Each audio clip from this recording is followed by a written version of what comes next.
ઠાકોર સમાજના કલાકારો નેતાઓ જેમની અવગણના અવારનવાર થતી હોય તેવા સૂર આપણે હંમેશા ઠાકોર સમાજના નેતાઓ પાસેથી કે પછી એમની જનતા પાસેથી સાંભળ્યા છે। જે રીતે વિક્રમ ઠાકોરનો વિરોધ સામે આવ્યો હતો કે વિધાનસભામાં તેમને બોલાવવામાં ન આવ્યા એટલે સમાજ ભેગો થયો અને કહી દીધું કે કેમ અવારનવાર આવું થાય છે અને પછી માંગણી કરવામાં આવી કે ક્યાંક ને ક્યાંક જે રીતે મંત્રીમંડળનું વિસ્તરણ થાય કે પછી સંગઠનનું થાય તો એમાં ઠાકોર સમાજના નેતાઓને સ્થાન આપવામાં આવે। અમુક એવા નેતાઓ છે કે જેઓ સ્થાન તો મેળવી લીધું છે પરંતુ કંઈ જ કામ નથી કરતા એવા નેતાઓની સામે હવે સમાજે મોરચો માંડ્યો છે। નમસ્કાર, નિર્ભય ન્યૂઝ સાથે હું છું રિદ્ધિ।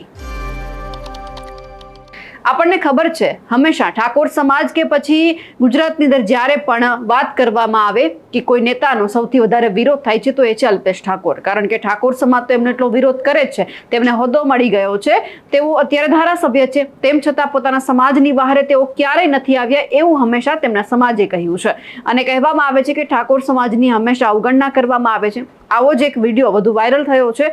એક તારક ઠાકોર છે જે સમાજના આગેવાન કહી શકાય, તેમણે પોતાના સમાજના નેતાઓને શું ટકોર કરી છે, લોકોને શું ટકોર કરી છે તે સાંભળીએ। નમસ્કાર મિત્રો, જય માતાજી। હું તારક ઠાકોર ગાંધીનગરથી।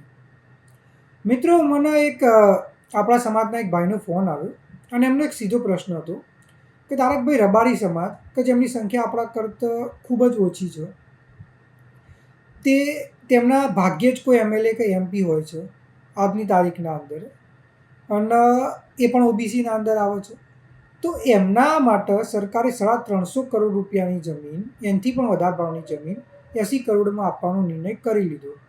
બીજી બાજુ ઠાકોર સમાજ કે જે આખા ગુજરાતમાં સૌથી વધારે વસ્તી ધરાવતો સમાજ છે, જેમના આજની તારીખના અંદર 40થી 50 કુલ એમએલએ અને એમપી છે, 40 જેટલા તો છે જ, અને આપણા અનેક એમએલએ એમપી મંત્રીઓ રહી ચૂક્યા છે, આપણા મુખ્યમંત્રીઓ રહી ચૂક્યા છે, આપણે ઓબીસીમાં આવીએ છીએ। તો કેમ આપણા જે ઠાકોર સમાજના લોકોના કેશવનગરમાં ઘર તોડી નાખ્યા, તો એમને કેમ એમની જમીન ત્યાં આગળ ના આપવામાં આવી સરકાર દ્વારા, અને એમના માટે કેમ નિર્ણય ના લેવામાં આવ્યો, અને આપણા જોડે કેમ અવગણના કરવામાં આવે છે દરેક ક્ષેત્રના અંદર? તો આ વિષય ઉપર હું ઘણા સમયથી વિચારી રહ્યો હતો અને એના ઉપર મેં ઊંડાણપૂર્વક તથ્યોના આધાર ઉપર વિશ્લેષણ કર્યું છે અને હું તમારી સમક્ષ આજે રજૂ કરીશ। શાંતિથી તમે કોઈ પણ વિચારધારા સાથે સંકળાયેલા હોય, કોઈ પણ પાર્ટી સાથે સંકળાયેલા હોય, એને શાંતિથી હું જે કહું છું એને સાંભળો, સમજો, અને હું સાચું કહું છું કે નહીં તમે મને મેસેજ કરીને કે કોમેન્ટ કરીને જણાવજો। જો તમને મારી કોઈ વસ્તુના અંદર લાગે કે ના ભાઈ આ વસ્તુ હતી તમે જે કહી એ ખોટી છે, એ પણ કહેજો, સાચી હોય તો પણ કહેજો, બરાબર? તો આપણે વાત કરીએ, આપણા સમાજની વાત કરીએ, ઠાકોર સમાજની, તો આપણા મુખ્યમંત્રી રહેલા છે, આપણા અનેક એમએલએ એમપી મંત્રીઓ રહેલા છે, અને આજની તારીખમાં આપણા અનેક એમએલએ અને એમપીઓ છે, પણ તો પણ આપણા સાથે બહુ મોટા પાયે અન્યાય થાય છે, આપણું અવગણના થાય છે, આપણું શોષણ થાય છે, અને આપણો પ્રશ્ન કોઈ જ નથી ઉઠાવ્યો, કોઈ એટલે કોઈ જ નહીં, બરાબર કે નહીં? આપણા સમાજના લોકો કોઈ પણ વોટ્સએપ મેસેજ હોય, સોશિયલ મીડિયા હોય, તો એરા એમ કહે છે કે ભાઈ આપણા સમાજના નેતાઓ આપણા મદદરૂપ નથી થતા, આપણા માટે કંઈ કરતા નથી, બરાબર? જે આપણા સમાજના નેતાઓ જે વિપક્ષમાં છે એમનું એવું કહેવું છે કે ભાઈ અમારા જોડે સત્તા નથી એટલે અમે કંઈ નથી કરી શકતા। જે સત્તા પક્ષમાં છે એરા એમ કહે છે કે ભાઈ અમે પાર્ટી લાઈનના વિરુદ્ધ ના થઈ શકીએ।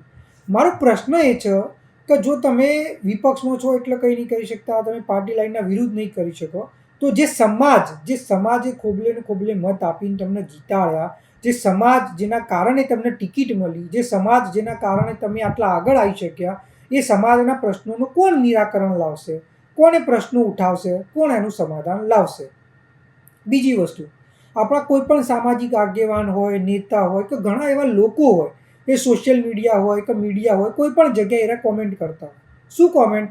કે આપણા સમાજની સૌથી મોટી સંખ્યા છે, આપણો મુખ્યમંત્રી હોય તો સમાજનું કોઈ પ્રકારનું શોષણ થાય, આપણા સમાજને દરેક જગ્યાએ ફંડની ફાળવણી થાય, આપણા સમાજ માટે પોલિસીઓ બનાવવામાં આવે, આપણા સમાજનું રાતે રાત ઉદ્ધાર થઈ જાય, આપણા સમાજ જોડે એકના જે દાડ સીએમ બને એ દાડ આપણા સમાજનું મુખ્યમંત્રી એમએલએ એમપી બને તો આપણા સમાજ સીધો સમૃદ્ધ થઈ જશે, આવી એમની કહેવાની વાતો હોય છે, બરાબર? મારો પ્રશ્ન એ છે કે આપણા સમાજના તો આજની તારીખમાં આટલા એમએલએ એમપી છે તો કોઈ પણ પ્રકારની આપણા પ્રકારના મદદ નથી થઈ રહી। આપણો સમાજ આજની તારીખમાં ગુજરાતના અંદર સૌથી વિકાસથી વંચિત અને પછાત સમાજોમાં આવે છે। બીજી બાજુ વાત કરીએ તો અનેક એવા સમાજો છે કે જેમની સંખ્યા એમની આખા ગુજરાતમાં જેટલી સંખ્યા છે એટલી આપણા જિલ્લાના અંદર સંખ્યા છે. એટલી ઓછી સંખ્યાઓ છે એવો સમાજોની આજની તારીખના અંદર. ઘણા ઓબીસીમાં આવે છે, ઘણા જનરલમાં આવે છે, પણ આ સમાજોના અંદર એમના શિક્ષણ માટે કોઈ પ્રકારની સંસ્થા બનાવવા માટે જગ્યા જોઈતી હોય તો મળી જશે. એમના સમાજની વાડી બનાવવા જગ્યા જોઈતી હશે તો મળી જશે. એમના શિક્ષણરૂપી કોઈ પણ પ્રકારની મદદ જોશે તો મળી જશે. એમના જોડે કોઈ પ્રકારનું અન્યાય કે શોષણ થશે તો એનું સમાધાન આવી જશે. અને આ એવા સમાજો છે કે જેમનો એક પણ એમએલએ કે એમપી તમને ગુજરાતમાં જોવા નહીં મળે. ઘણા એવા સમાજ હશે કે જેના આજ સુધી કોઈ એમએલએ એમપી નહીં રહે. નાના નાના સમાજોની હું વાત કરું છું. પછી એ પંચાલ સમાજ હોય, બારોટ સમાજ હોય, ગઢવી સમાજ હોય, રબારી સમાજ હોય, કે એના પછી અનેક નાના મોટા પ્રજાપતિ સમાજ હોય. આ સમાજોનો કોઈ એમએલએ એમપી તમે જોયા? આપણા સમાજ કરતાં તો 10મા ભાગના કોઈ પ્રકારના નહીં હોય, તો પણ એરા આપણા કરતાં શિક્ષણ ક્ષેત્રે કંઈ જનરલ હાલ એરા આગળ છે. તો એનું કારણ શું હોય? આપણા મગજમાં ઠસાઈ દેવામાં આવ્યું હોય કે ભાઈ તમે એમએલએ, એમપી, મંત્રી અને મુખ્યમંત્રી બનાવી દો એટલે સમાજનો ઉદ્ધાર થઈ જશે. મારો પ્રશ્ન એ છે કે ભાઈ આજની તારીખના અંદર 40 એમએલએ એમપી છે, શું સમાજનો ઉદ્ધાર થઈ ગયો? આના પહેલાં મંત્રીઓ એમએલએ એમપી રહેલા છે, શું સમાજનો ઉદ્ધાર થઈ ગયો? આનાથી ખાલી જે વ્યક્તિ એમએલએ એમપી બને છે એનો ઉદ્ધાર તો થઈ જાય છે, પણ સમાજનો ઉદ્ધાર તો નથી થઈ ગયો. બરાબર? સમાજનો સાચો ઉદ્ધાર ક્યારે થશે? સમાજના અંદર જ્યારે શિક્ષા, રોજગાર આવશે, જ્યારે આપણે આર્થિક રીતે મજબૂત થઈશું, સામાજિક રીતે મજબૂત થઈશું, શૈક્ષણિક રીતે મજબૂત થઈશું, ત્યારે આપણો ઉદ્ધાર આવશે. ત્યારે આપણું એકચ્યુઅલી પ્રગતિ થશે અને ત્યારે આપણો સમાજ આગળ આવી શકશે અને વિકસિત થઈ શકશે. અને એના માટે એક જ સમાધાન છે અને એ છે ઓબીસી વર્ગીકરણ. ઓબીસી વર્ગીકરણ થશે તો આપણા સમાજના વિદ્યાર્થીઓ સારામાં સારી ગુણવત્તાવાળી કોલેજમાં એડમિશન લઈ શકશે, ડૉક્ટર બની શકશે, એન્જિનિયર બની શકશે, સારું જીવન જીવી શકશે. અને તો જ આપણા સમાજના વિદ્યાર્થીઓ જે અત્યારે હાલ કોન્સ્ટેબલ, ક્લાર્ક અને તલાટી સુધી સીમિત થઈ ચૂક્યા છે, એ ક્લાસ 1 to અધિકારી બનશે, ક્લાસ 1 એન્જિનિયર બનશે, એ મોટા મોટા અધિકારીઓ બનશે, એ પોલિસી બનાવશે અને સમાજને લાભ મળી શકે એના માટે પ્રયત્ન કરશે અને સમાજની આર્થિક પરિસ્થિતિ સુધરશે, જેના કારણે સમાજનું જે અત્યારે હાલ શોષણ થાય છે એ નહીં થાય. એટલે હું તમને એક જ વસ્તુ કહીશ, એમએલએ બનાવવા સમાજની સારી વસ્તુ છે, બનાવો. એમપી બનાવો, સારી વસ્તુ છે, બનાવો. મંત્રી બનવા જોઈએ, મુખ્યમંત્રી બનવા જોઈએ, બધાની તમે મનોકામના રાખો. પણ આનાથી જો સમાજનો ઉદ્ધાર એક દારામ થઈ જશે તો મારો જવાબ કહે છે ના. જો થવાનું હોત તો થઈ ગયું હોત. સમાજનો ઉદ્ધાર માટે એક જ વસ્તુ જરૂરી છે અને એ છે ઓબીસી વર્ગીકરણ.